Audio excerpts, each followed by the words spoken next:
today we will deal with curves. और curves में क्या है,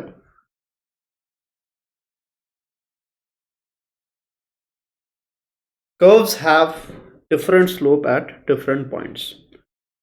ठीक है, तो they have variable slope as we move along the graph. ठीक है, तब देखते हैं कर्व में आपको स्लोप कैसे निकालते हैं. ये मान लो एक कर्व है, तो इस पे अगर आपको स्लोप चाहिए,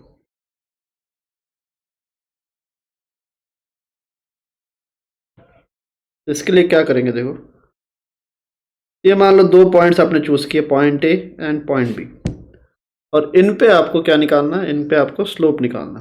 तो स्लोप के लिए क्या करोगे,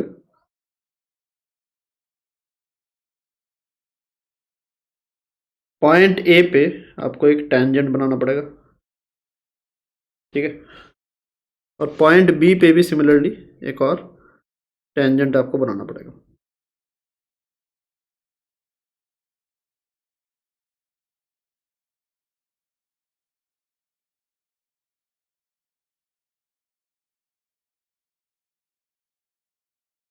ठीक है, तो ये दो आपने टेंजेंट्स बनाए. अब पॉइंट ए का जो टेंजेंट है, ठीक है, तो टेंजेंट एट पॉइंट ए, ये अगर मान लो थीटा ए एंगल बना रहा है,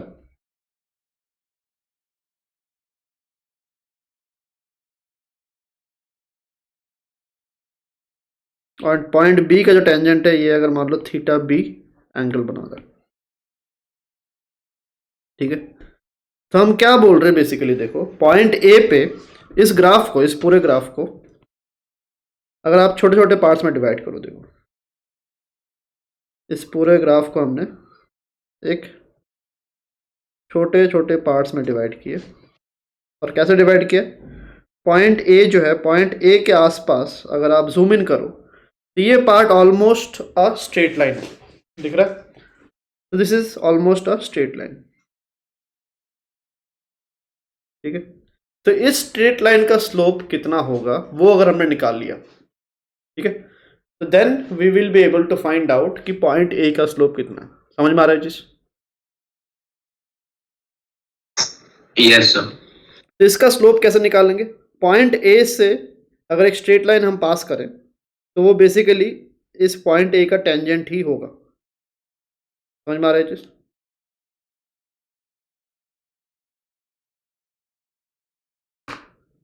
तो पॉइंट ए से अगर हम एक स्ट्रेट लाइन पास करें, ठीक है, मेंटेनिंग इसका जो आपका स्लोप है, इसको मेंटेन करता हुआ अगर एक स्ट्रेट लाइन हम पास करें पॉइंट ए से, then it will be nothing but the tangent at point A.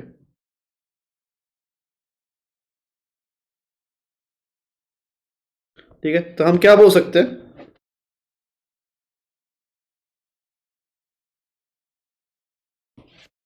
the tangent at point A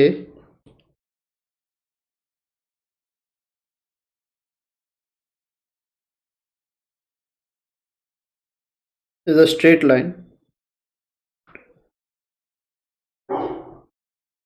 which cuts the x-axis. कहाँ पे कट कर रहा है इसको, at angle थीटा ए. ठीक है, तो टेंजेंट तो एक स्ट्रेट लाइन बन गया, इसका स्लोप कितना होगा, also slope of tangent at A would be equals to M A. मान लो this is tan theta A. ठीक है, now since the tangent at A resembles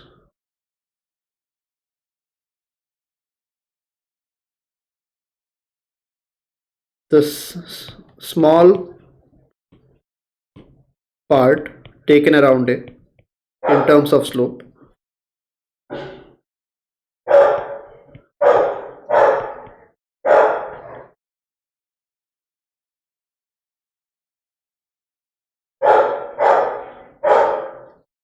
Therefore,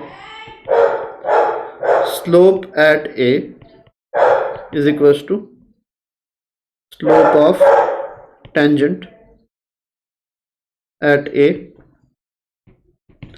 Therefore, slope at A is equals to tan theta.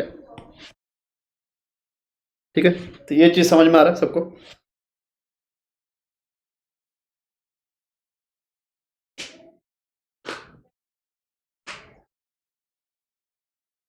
इतना clear है?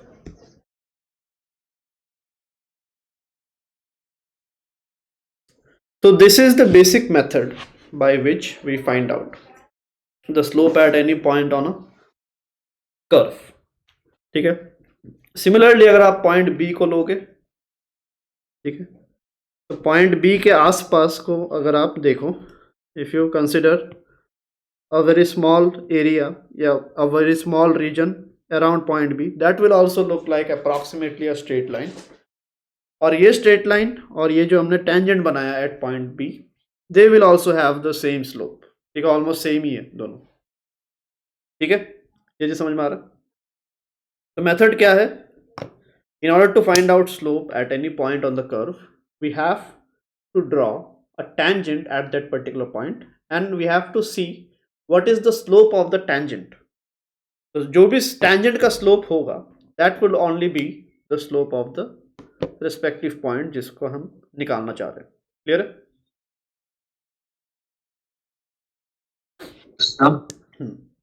Sir, I had one doubt. How would we decide that where the tangent would lie on the x-axis? नहीं, यहाँ पे हमें बस tangent draw करना है और जहाँ पे कट कर रहा है वहीं पे आपको देखना है। No, sir. If we drew again a line which will be almost perpendicular to x-axis, then that will be also tangent only, no? Of that point. आप ऐसा बोल रहे हो? Like, just I was saying one example. Sir, means I was saying that along that point we have to take that tangent, or along that small part which is a straight line, along that we have to take the tangent. देखो, tangent का मतलब क्या है कि अ straight line which is crossing the graph at only touching the graph at only one point. ठीक है, touch कर रहा, कट नहीं कर रहा। तो पॉइंट ए पे अगर टेंजेंट बनाओगे तो एक यही रास्ता है, और कोई रास्ता और कुछ आप बना नहीं सकते, यही बनेगा। आप अगर बोलते हो ऐसा, तो ये तो कट करके चला गया। अगर आप ऐसा लाइन लोगे वो भी कट करके चला गया, ये लाइन लोगे वो भी कट करके चला गया, ये सारे कट करके जा रहे। एक ही होगा जो टच करके जाएगा। Yes sir. तो टेंजेंट आप हर पॉइंट पे एक ही बन सकता है, ऐसा नहीं कि बहुत सारे बन सकते हैं। पॉइंट बी पे भी आपका एक ही बन सकता है ये। और टेंजेंट का जो टेंजेंट वाला लाइन जो है वो ऑलमोस्ट पॉइंट ए के आसपास, अगर आप ग्राफ को देखो, वो जो एक छोटा सा स्ट्रेट लाइन आपको दिखेगा वो भी टेंजेंट के साथ पैरेलल ही होगा, एग्जैक्टली पैरेलल। तो इसलिए हम बोल रहे हैं कि टेंजेंट का और इस पॉइंट ए का स्लोप सेम है। Yes sir, got.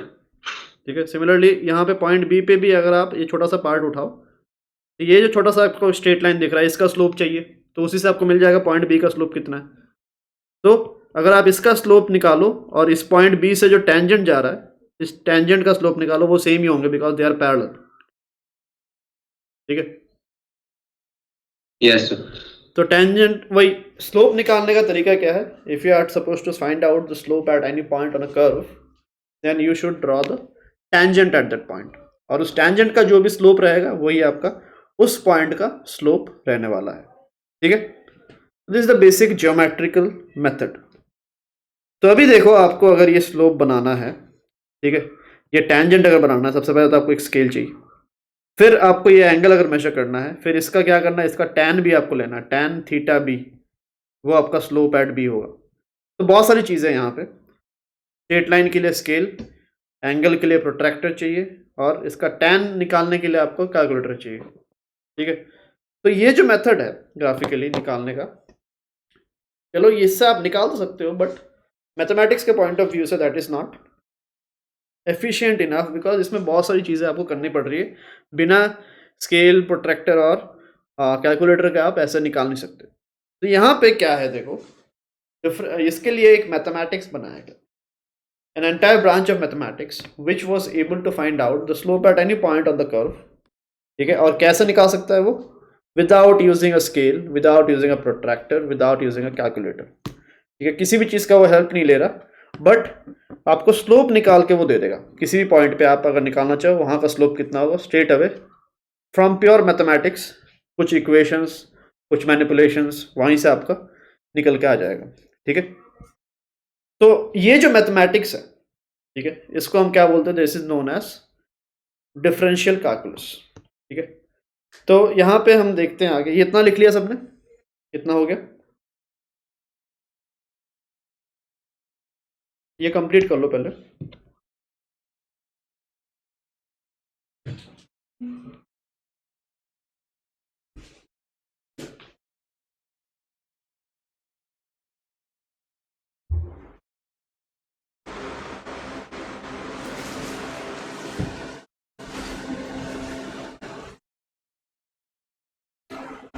ठीक है, तो अब देखो,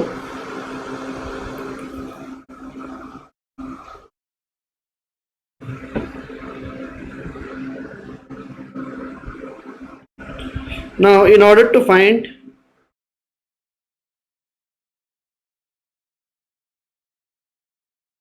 slope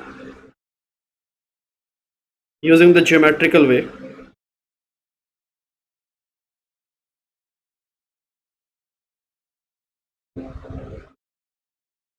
we require a scale, protractor and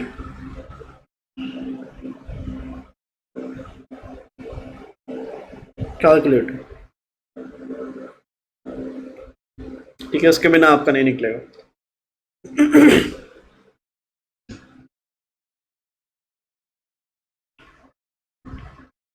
Now there is an entire mathematics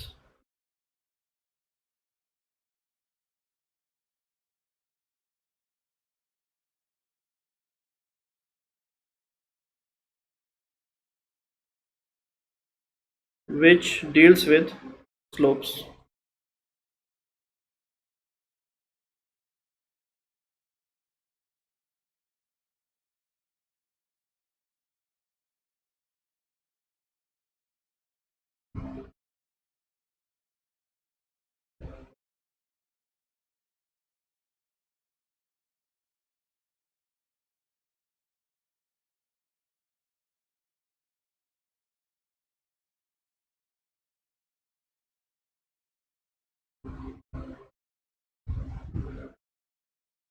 without using any secondary means,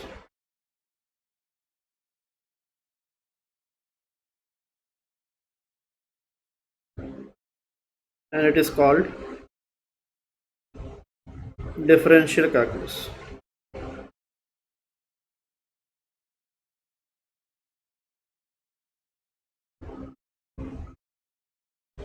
ठीक है, तो ये आपका है।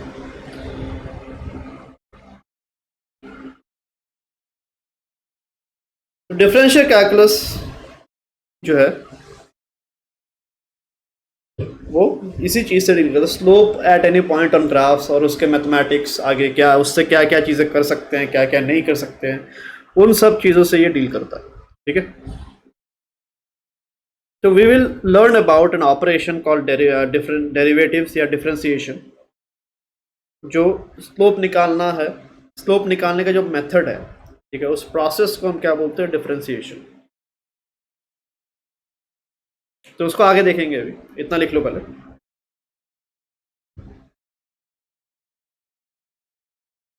तो अभी हम डिफरेंशियल कैलकुलस धीरे धीरे स्टार्ट करेंगे इस चीज़ को। तब देखो, now will talk about differential calculus. Calculus जो आपका पूरा ब्रांच है मैथमेटिक्स का, उसमें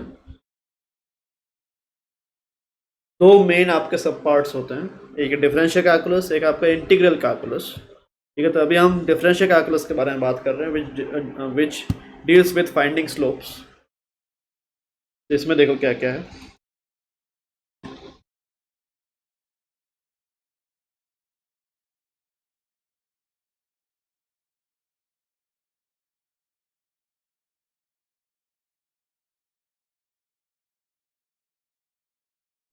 तो अभी जो हमने डिस्कस किया उसी को थोड़ा सा आगे और मैथमेटिकली एक्सपैंड करेंगे आइडिया को। मान लो ये आपके पास एक ग्राफ है, ठीक है, एक्स और वाई, ठीक है। अब इस ग्राफ पे हम क्या करते हैं, हम एक पॉइंट चूज कर रहे हैं, मान लो दिस इज पॉइंट ए। तो we are trying to find out what is the slope at A. इसके लिए हमें क्या चाहिए, देखो इसके लिए हमें चाहिए कि यहाँ पे जो भी आपका टेंजेंट है, एक तो वो है उसका स्लोप, तो वो हमने देख लिया कि this is a cumbersome method. Cumbersome as in time बहुत लगेगा उसमें आपको, ठीक है, और डिवाइसेस भी आपको चाहिए। तो हम क्या करते हैं, देखो इसके लिए हम थोड़ा सा मैथमेटिक्स बनाते हैं। वी जूम इन, ठीक है, इसको हम जूम इन करते हैं, पॉइंट ए के बहुत ही पास हम जा रहे हैं, ठीक है। तो ये हमारा पॉइंट ए है। तो अभी हम क्या करते हैं, देखो पॉइंट ए से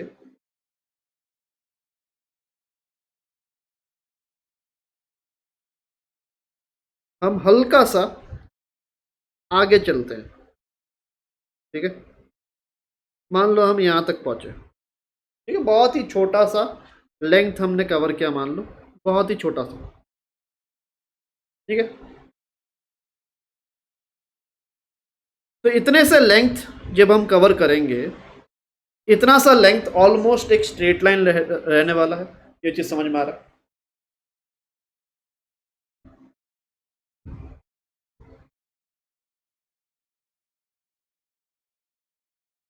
तो ये जितना हम छोटा रखेंगे उतना आपको ये पार्ट एक स्ट्रेट लाइन जैसा दिखने वाला है, ठीक है। तो अगर आप पॉइंट ए से मूव करके यहाँ तक पहुँच रहे हो, A dash, which is very much closer to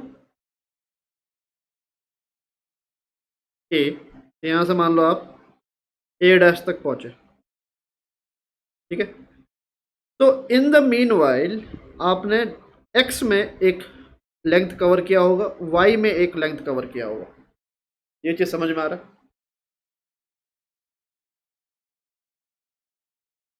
Sir, will you explain this last part again? अगर मैं इसमें मूव करूं, ठीक है, इस ग्राफ में अगर मैं मूव करूं, बहुत ही छोटा सा डिस्टेंस, मतलब ए से मूव करके मैं ए डैश तक पहुंच रहा हूं, अगर ऐसा है, तो जितना छोटा हमारा ये पार्ट होगा उतना मेरे को ये एक स्ट्रेट लाइन जैसा दिखेगा। ये चीज़ समझ में आ रहा है? Yes, sir. और हमारा मोटिव यहाँ पे यही है कि हमें इसको स्ट्रेट लाइन बनाना जितना पॉसिबल है, क्योंकि स्ट्रेट लाइन बनेगा तभी हम उसका स्लोप निकाल पाएंगे tan थीटा करके, ठीक है। तो हमारा यही मोटिव है, we are trying to keep it as small as possible so that this turns out to be a straight line. तो अगर मैं इसमें चलूँ ऐसे, इस लाइन में अगर हम मूव करें, तो मूव करने से क्या होगा, एक छोटा सा लेंथ आप x में कवर करोगे और छोटा सा लेंथ आप y में भी कवर करोगे। समझ में आ रहा है ये चीज़? आप थोड़ा x में भी चले, थोड़ा आप y में भी चले, क्लियर है ये चीज़? Yes, sir. बट ये जो आपने डिस्टेंसेस कवर किए, this would be very very small. तो वेरी वेरी स्मॉल चीज़ों को मैथमेटिक्स में एक टर्म से लिखा जाता है विच इज़ कॉल्ड d। तो दिस इज dx। dx मतलब a very small increment of x, a very small change in x. Similarly dy हम इसको डिनोट करेंगे, this is basically a very small change in y. Small d का मतलब change को हमने already units and dimension में देखा था, चेंज को हम डेल्टा से डिनोट करते हैं. ठीक है, delta represents change. Small change को सिमिलरली d से डिनोट करते हैं. d represents small change. ठीक है, तो ये जस्ट आपका सिंपल है, बिकॉज डेल्टा जो होता है ये ट्राइंगल, ये ग्रीक लेटर का कैपिटल होता है, उसी का स्मॉल ग्रीक लेटर में डी होता है. ठीक है, तो इसीलिए डेल्टा अ फाइनाइट या कुछ भी नॉर्मल चेंज, उसको डेल्टा से हम दिखाते हैं. बट अगर बहुत ही छोटा चेंज है तो उसको हम डी से दिखाते हैं. ठीक है, तो आगे आगे जहाँ पे भी हमारा डी, ये डी लगेगा, D would basically mean a small change. Clear है?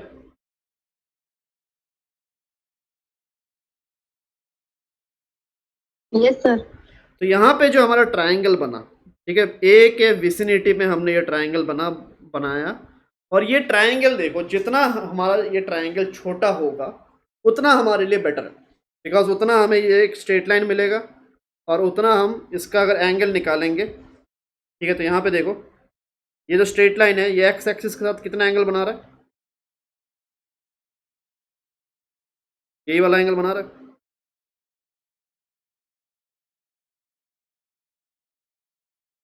तो मैं थीटा ए बोल सकता हूँ.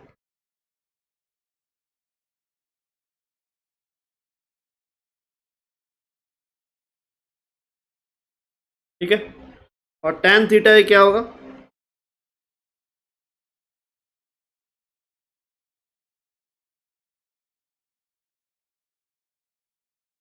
जूम आउट करता हूँ अभी देखो. तो यहाँ पे ये tan थीटा ए,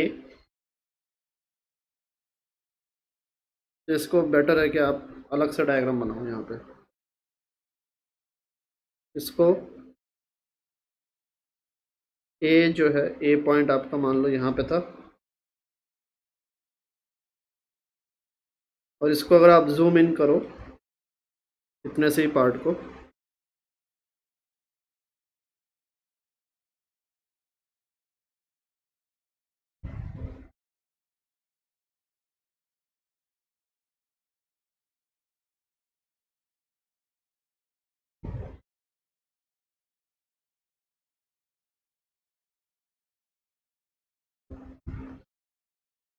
इतने से पार्ट को अगर हम जूम इन करें, ठीक है, तो हमारे पास ये point A dash which is very much close to the point A, ये हमारा डी एक्स, ये हमारा डी वाई, ये हमारा angle theta at the point A.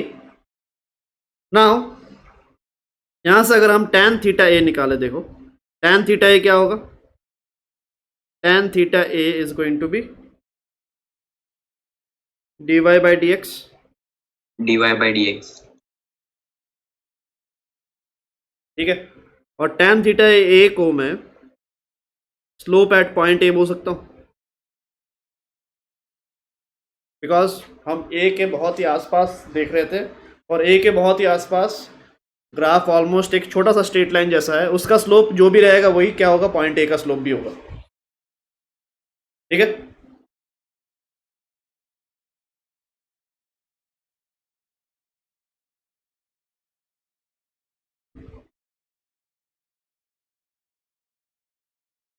so therefore slope at a is dy by dx, और delta ये चीज आप लिख के रख लो साइड में,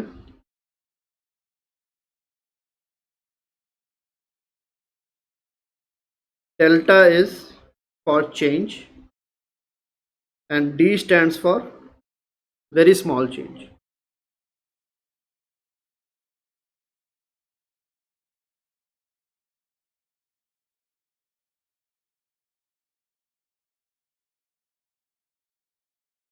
ठीक है,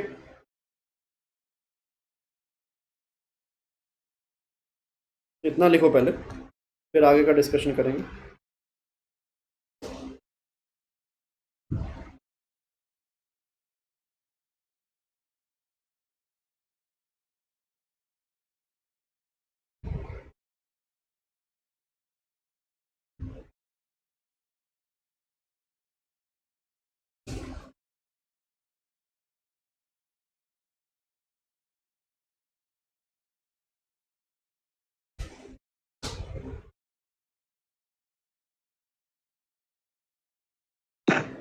Sir, बोलो।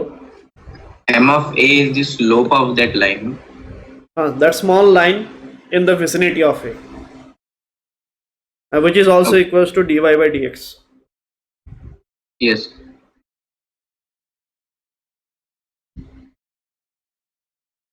ठीक है, तो slope of the small line and in the vicinity of A is also equal to the slope at point A is also equal to D Y by D X. ये हमारी finding है। ठीक है, तो अब देखो यहाँ पे अगर मैं डिफरेंट एक पॉइंट चूज करता हूँ, if I choose this particular point, ये बी अगर मैं चूज करूँ और इससे बहुत ही छोटा एक डिस्टेंस बी डैश चलूँ मैं, यहाँ पे मुझे एक और स्ट्रेट लाइन दिखेगा। अब इसका जो dy और dx होगा क्या वो सेम होंगे? No, sir. They won't be same. They will vary. In fact, कोई भी दो पॉइंट्स पे इस ग्राफ पे सेम नहीं होगा। हर जगह dy बाई dx, ये जो रेशियो है, एक छोटा सा x में अगर आप मूव करो तो छोटा सा y कितना होगा, ये रेशियो जो है it is different for different points on the graph. इसीलिए क्या होगा, तो भी डिफरेंट होगा। समझ में आ रहा है?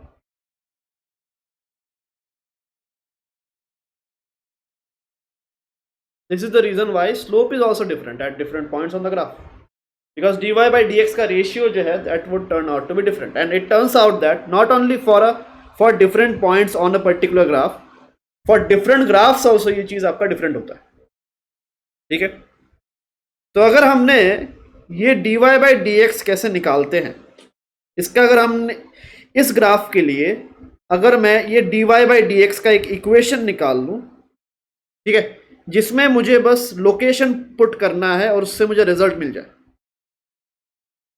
ठीक है, इस पॉइंट का कोऑर्डिनेट पुट करो, रिजल्ट मिल गया कि यहाँ पे dy बाई dx की वैल्यू कितनी है। इस कोऑर्डिनेट का वैल्यू पुट करो, आपको इस पॉइंट C के विसिनिटी में dy बाई dx कितनी है वो अगर आपको मिल जाए, ऐसा अगर हम कर सके तो हमें क्या मिल जाएगा, बेसिकली स्लोप निकालने का तरीका मिल जाएगा। समझ में आ रहा है?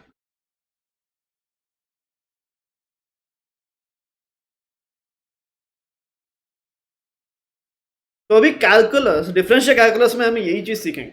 हम यही सीखने वाले हैं कि ये dy बाई dx जो है इसको निकालते कैसे हैं। ये जो किसी भी ग्राफ के लिए एक इक्वेशन, एक ऐसा इक्वेशन जो मुझे दे पाए कि ग्राफ के किसी भी पॉइंट पे उसके कोऑर्डिनेट्स अगर मैं इसमें पुट करूँ इक्वेशन में और मुझे इसका स्लोप मिल जाए। ठीक है, ये जो इक्वेशन की हम बात कर रहे हैं, ये इक्वेशन आपको डिफरेंशियल कैलकुलस में सीखने को मिलेगा कि कैसे करते हैं। ठीक है, तो ये dy बाई, तो ये इक्वेशन बेसिकली किसका इक्वेशन है? This equation is of dy by dx।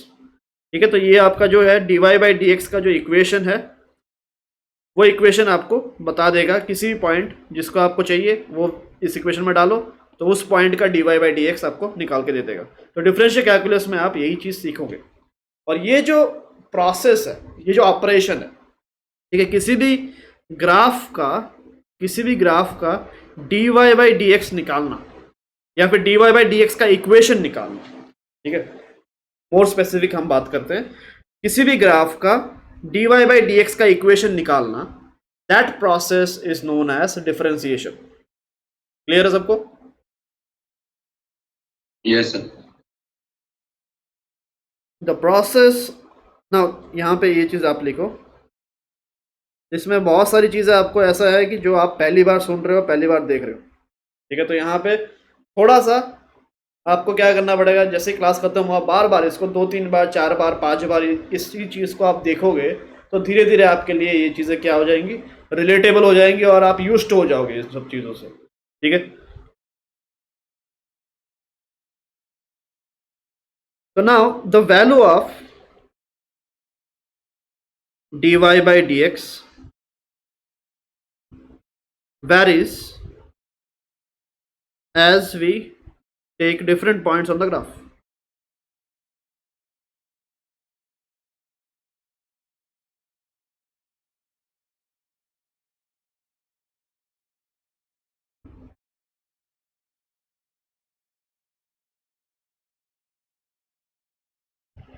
Now if we can find an equation that would help us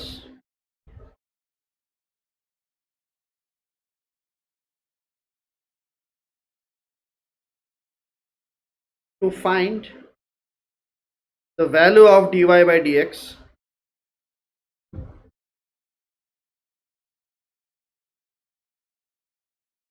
just by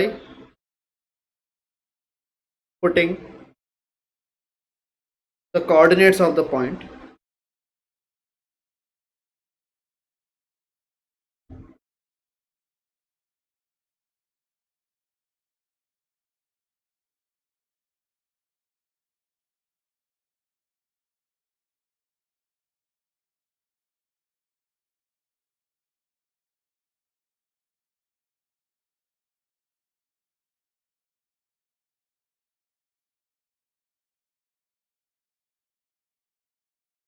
coordinates of the required point,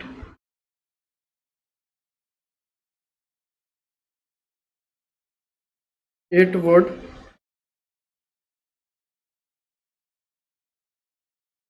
solve our entire purpose. ठीक है, पूरा purpose जो हमारा था slope निकालने का, वो पूरा पर्पस आपका क्या हो जाएगा, सॉल्व हो जाएगा। क्लियर है? ये आप लिख लो।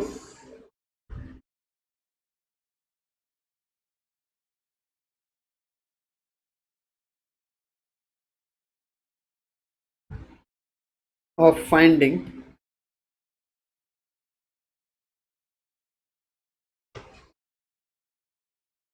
the equation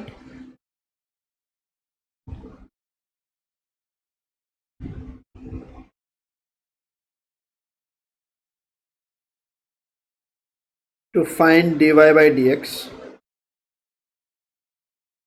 is known as differentiation.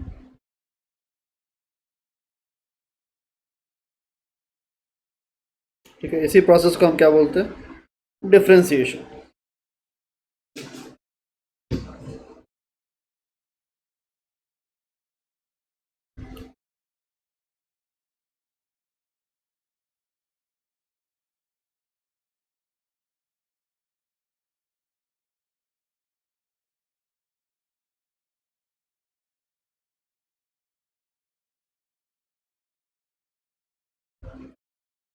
ठीक है,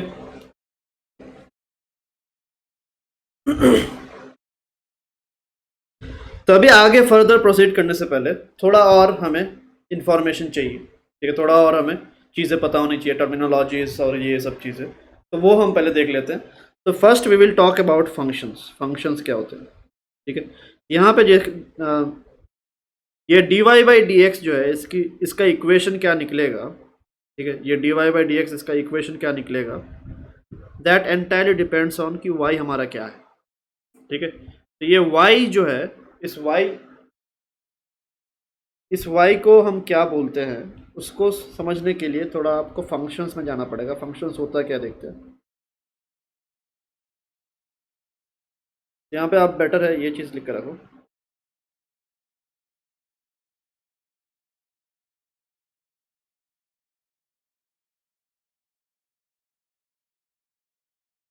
The equation of dy by dx entirely depends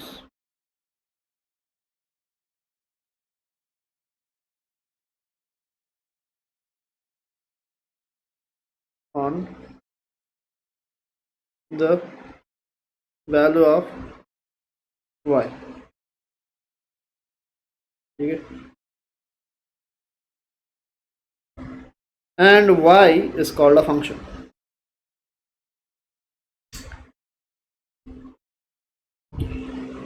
अब फंक्शन क्या होता है वो देखते हैं।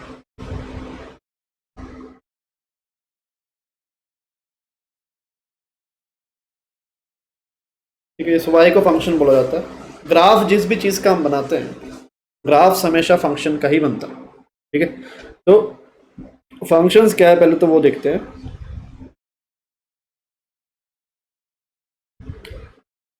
तो जब भी आप कोई इक्वेशन लिखते हो, मान लो कि आपने लिखा y is equal to 2x² + 5। ठीक है, तो यहाँ पे अगर आप देखो, यहाँ पे दो टाइप के वेरिएबल्स हमारे पास प्रेजेंट है, एक x और एक y। ठीक है, तो इस x और y में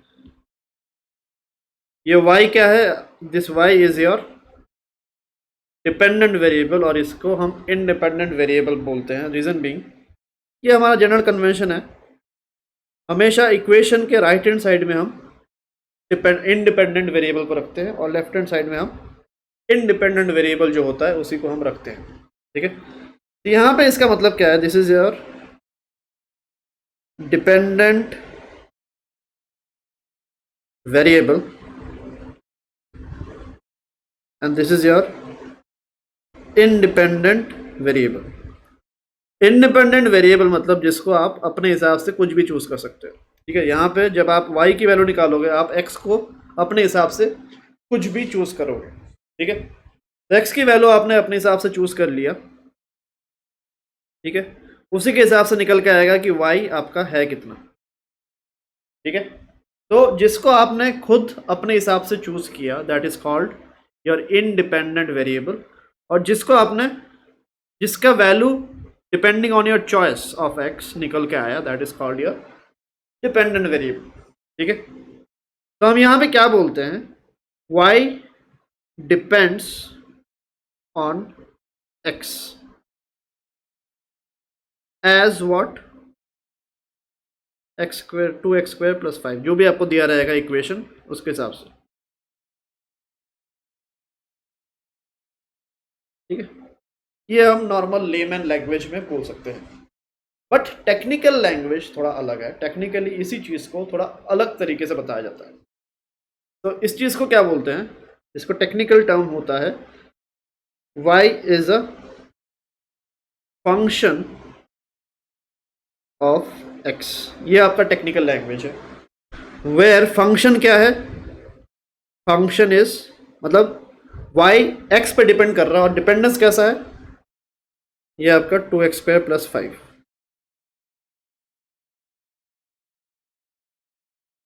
तो ये आपका टेक्निकल लैंग्वेज है, और इस पूरे स्टेटमेंट को डिपेंड्स की जगह फंक्शन हम यूज करते हैं।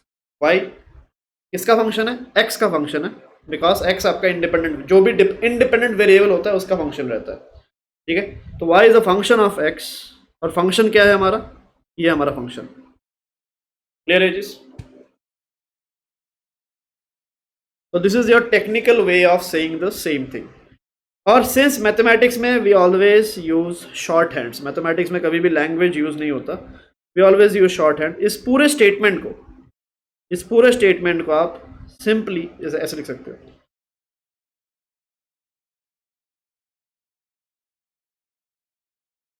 ये this entire statement can be written in symbols like this. Maths में सिंबल्स ही यूज होते हैं हर जगह। ठीक है, कभी भी आप ऐसा नहीं लिखते हो कि 2 और फिर एडिशन 5, ऐसा नहीं लिखते हो आप। 2 सिंपल एक प्लस साइन लिखते हो, 5 इसका मीनिंग क्या है वो आपको पता है। सिमिलरली यहाँ पे भी ये आप नया एक सिंबल सीख रहे हो जिसका एक नया एक मीनिंग है। ठीक है, तो y इसको कैसे रीड करोगे, फंक्शन ऑफ x। ठीक है, ये f ब्रैकेट x को कैसे रीड करोगे, फंक्शन ऑफ x। और फंक्शन क्या है, दिस इज योर फंक्शन, जो भी यहाँ पे दिया हुआ। ठीक है, अब ये क्या दिया रहेगा, ये तो कुछ भी हो सकता है। ठीक है, तो there can be infinite possible functions.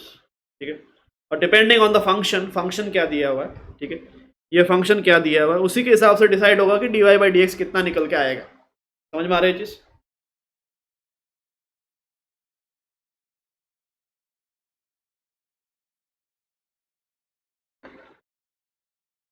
Yes, sir. ठीक है, तो अभी देखो हमने क्या बोला कि there can be infinite functions which are there, ठीक है, मेनी पॉसिबिलिटीज, बट स्टिल हम जब डिफरेंस, अब हर फंक्शन का क्या होगा ये रूल सीखना तो आपको पॉसिबल नहीं है, बट हम क्या कर सकते हैं, this functions can be categorised into proper families, कुछ कुछ फैमिलीज में इनको कैटेगराइज हम कर सकते हैं। ठीक है, तो हम क्या सीखेंगे, हम जब डिफरेंशिएशन करना सीखेंगे, मतलब D Y by D X का इक्वेशन क्या होगा, उसका रूल क्या होता है, रूल्स जब हम सीखेंगे हम क्या करेंगे, हम एक एक फंक्शन का नहीं सीखेंगे, एक फैमिली ऑफ फंक्शन का सीखेंगे कि इस फैमिली में अगर आता है तो इसको डिफरेंस, इसका D Y by D X निकालने का रूल क्या है, इस फैमिली में आता है तो इसका रूल क्या है। ठीक है, तो all the functions, out of all the functions और infinite functions which are possible to be made, they can be categorised into a few families. ठीक है, तो वो फैमिली ऑफ फंक्शंस हम देखेंगे पहले कौन कौन से हैं। ठीक है, और फिर हम क्या करेंगे, उन फैमिली ऑफ फंक्शंस का D Y by D X कैसे निकाला जाता है, रूल क्या है निकालने का, वो हम डिस्कस करेंगे। ठीक है, क्लियर है?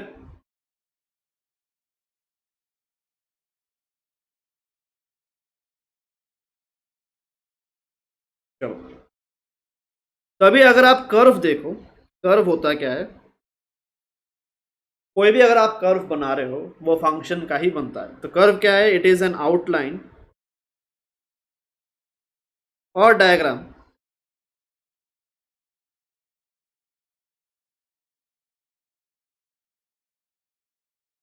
Of a function. ठीक है, किसी फंक्शन का ही कर्व बनता है, जो भी अगर आप कर्व बना रहे हो it has to have a function associated with it. ठीक है, तो अगर आप कर्व पे स्लोप निकाल रहे हो, you can also say that आप किसी फंक्शन का स्लोप निकाल रहे हो एट अ पर्टिकुलर पॉइंट। ठीक है, ये चीज समझ में आ रहा है? Hence finding slope at any point on a curve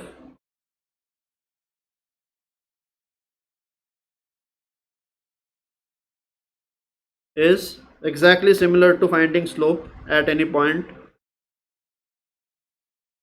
of a function.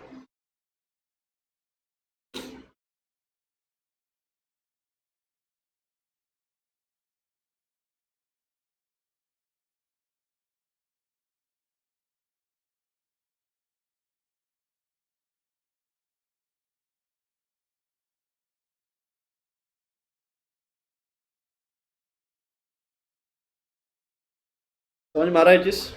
तो ये आपका टेक्निकल लैंग्वेज है, सेम चीज का टेक्निकल लैंग्वेज। ठीक है, तो अभी हम क्या देखेंगे, different family of functions and their respective curves. ठीक है, उनके कर्व्स भी हम देखेंगे। तो पहले हम फैमिली ऑफ फंक्शंस देखते हैं क्या क्या है। तो इसमें टाइप्स ऑफ फंक्शंस पहले लिखते हैं।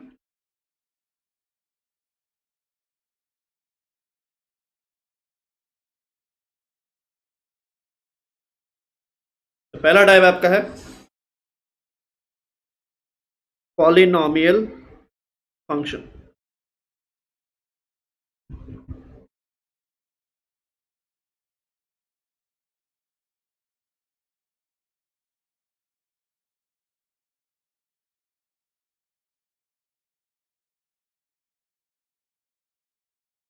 ठीक है, तो पॉलिनोमियल फंक्शन में क्या है देखो, y अगर आपका इस कैटेगरी का है, A x raise to the power n, B x raise to the power n minus one plus dot dot dot some constant C. ठीक है, this is the category of a polynomial function. तो यहाँ पे आप y लिखो या तो आप f ऑफ x भी लिख सकते हो, एक ही बात है। ठीक है, तो आगे से आपको यही चीज़ समझना है कि फंक्शन ऑफ x लिखो या y लिखो, एक ही बात है। ठीक है, इसमें आपको घबराना नहीं है कि f ऑफ x क्या आ गया, f ऑफ x और y एक ही बात है।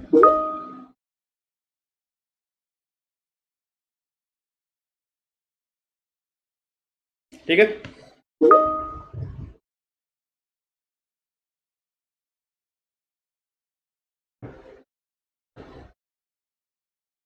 तो y इक्वल्स टू, अगर मैं ऐसा लिखूं एक्स स्क्वायर, वो भी इसी कैटेगरी में आएगा, y equals to X cube X square, ये सारे पॉलिनोमियल फंक्शन के कैटेगरी में ही आने वाले हैं, ठीक है। और फिर आपका ऐसा लिखा, ऐसे भी अगर लिख लो x to the power 10 plus 5x square plus 2x plus 5, ये भी आपका पॉलिनोमियल के कैटेगरी में ही आने वाला है। All these are coming under the category of polynomial functions, ठीक है।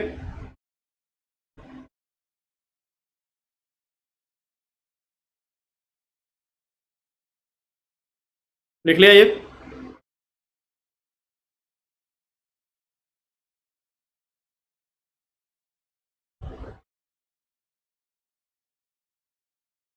Just a second. Yeah.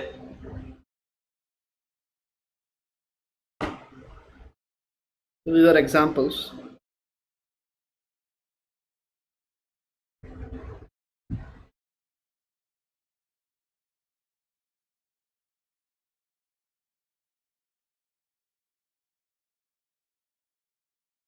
अगला देखो, या फिर यहाँ पे ग्राफ भी आप बना लेते हैं, देखो।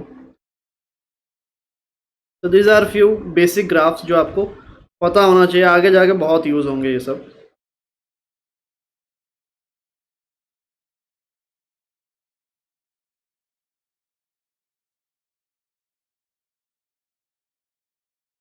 ये जो ग्राफ होता है,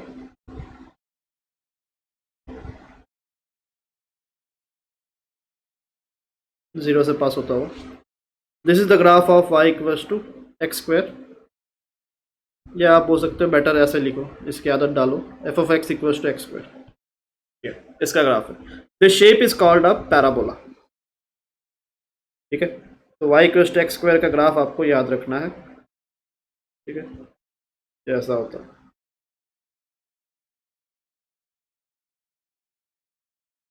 similarly y equals to F of sorry y equals to X cube जो है, इसका ग्राफ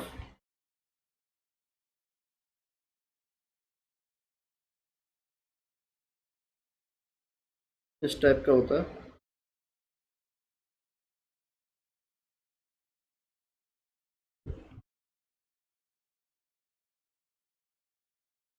ये